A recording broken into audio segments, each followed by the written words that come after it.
What was played at the dance hall was not heard on radio.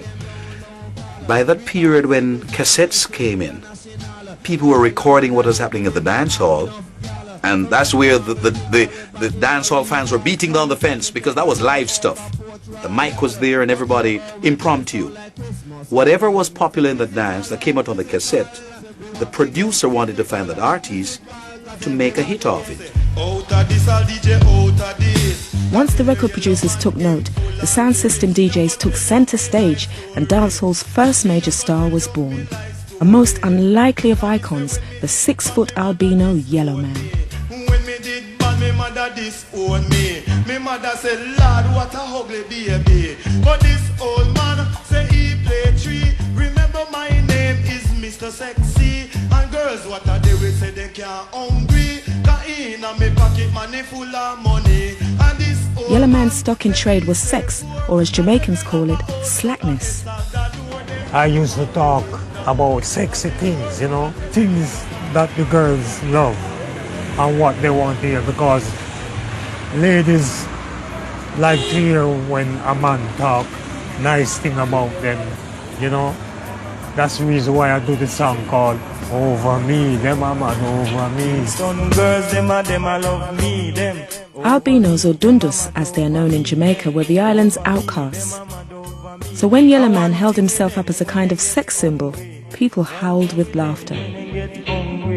The joke was, look at your pigmentation, look at your looks, and you were talking about girls. People apparently bought that just out of the fun, but they weren't understanding the statement being made. This guy's not supposed to be behind a microphone. He's supposed to be somewhere getting therapy. Over me, them a mad over me. Just cool, just cool. It's not right to call Yellowman a fool. You're just cool. I grew up in an orphanage home, Alpha Boy School. I have a hard time, you know, because children, they weren't playing with me, right? I used to be alone by myself because of the color. Even when I go in the line for food, everybody used to come out the line. They used to wait till me first, or everybody go before me, you know, so it was very hard for me.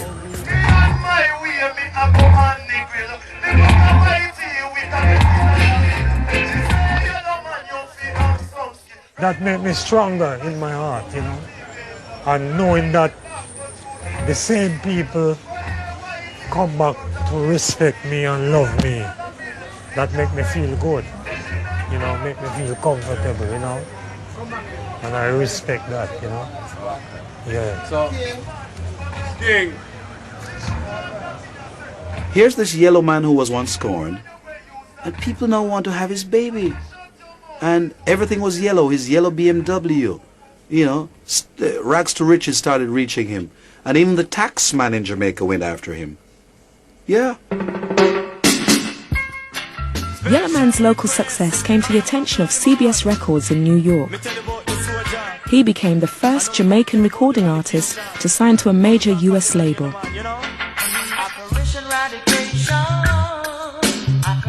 When Yellowman first came to the U.S., he came to New York. When he came to New York, he went to Harlem. He had on a gray three-piece with a white shirt and a gray tie, gray Clarks, and a gray beaver.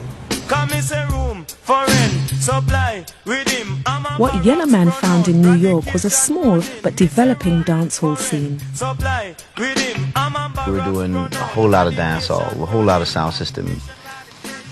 These little venues that we could rent and keep dancers at, you know, and it worked good for a while until they started taking away their liquor license, because, you know, all these West Indians came into these so-called dances and didn't know how to act. It was predominantly West Indian kids that were at these dances. I'm sure there were, you know, a couple of Americans who were fascinated with the Caribbean culture, yeah, would probably go there, but for the most part it was West Indian kids. The number of curious black New Yorkers at these dance halls soon increased as they became more aware of the links between this Jamaican music and